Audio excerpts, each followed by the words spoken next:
A National Day of Prayer, a day marked with church services and vigils all across the country. And here at home, thousands of West Virginians converged on the state capitol this morning. John Klimak and Kane Faribaugh join us live from the Capitol with more tonight. John, Kane?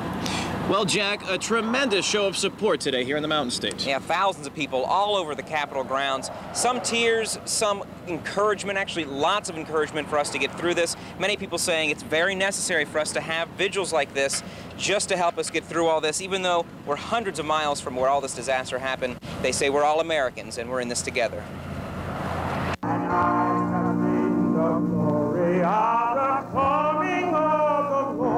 See the terror that everyone has gone through, but the way the country's pulling together, and it just, the only way we're all going to get through this is by God's grace.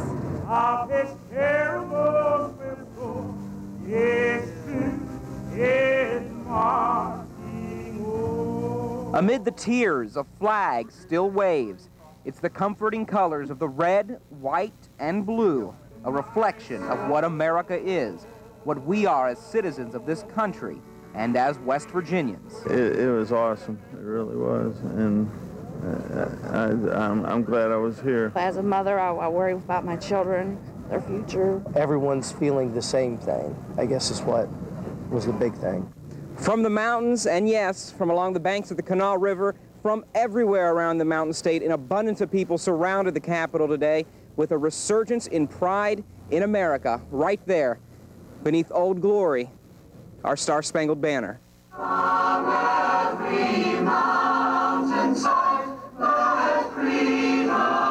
A Bible is clutched, a tear is shed, a feeling that America will never be the same. It's so evil.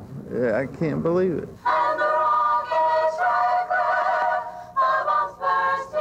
I was absolutely overwhelmed by the perfect choosing of all the persons who participated.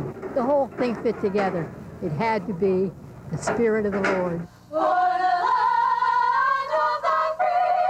It had to be.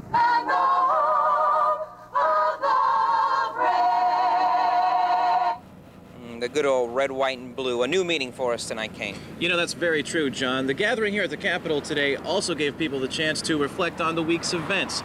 September 11th, 2001 is a day that everyone's going to remember. It now falls into the annals along with Pearl Harbor, the Challenger disaster, World War II, and the Oklahoma City bombing. Everyone will now remember where they were when towers and planes fell from the sky, and it is definitely a day that no one is going to forget. I remember I was standing in the same place when the Oklahoma bombing happened. So. First, it was the scene of a smoking tower. I was actually in school.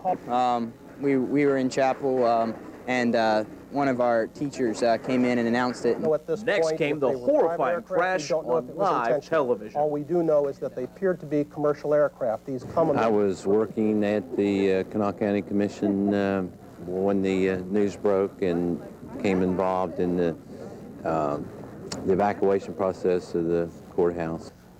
I can tell you exactly where I was on Tuesday, September 11th, 2001.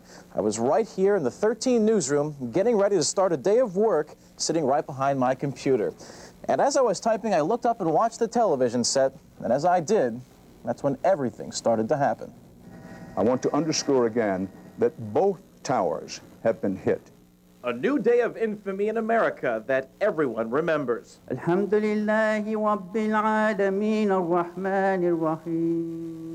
Is also a day that has given birth to remembrance and tribute in Charleston.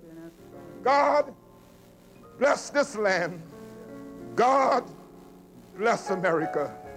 The patriotism and resolve of the American people is now the product of one day's terror. Just proud to be an American because we're free and our nation is free, and even though we're going through a hard time right now, God is still in control, and we have great leaders in Washington that are watching out for us. You know, John, another thing that's rising out of the ashes of this disaster is the generosity of the American people.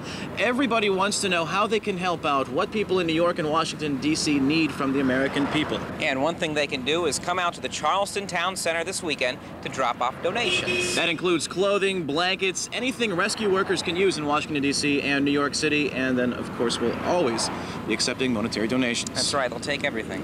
And of course, we'll have more on that drive coming up in just a few moments. Thanks, Kane Farabaugh and John Klimak, live from the state capitol tonight. Sandra?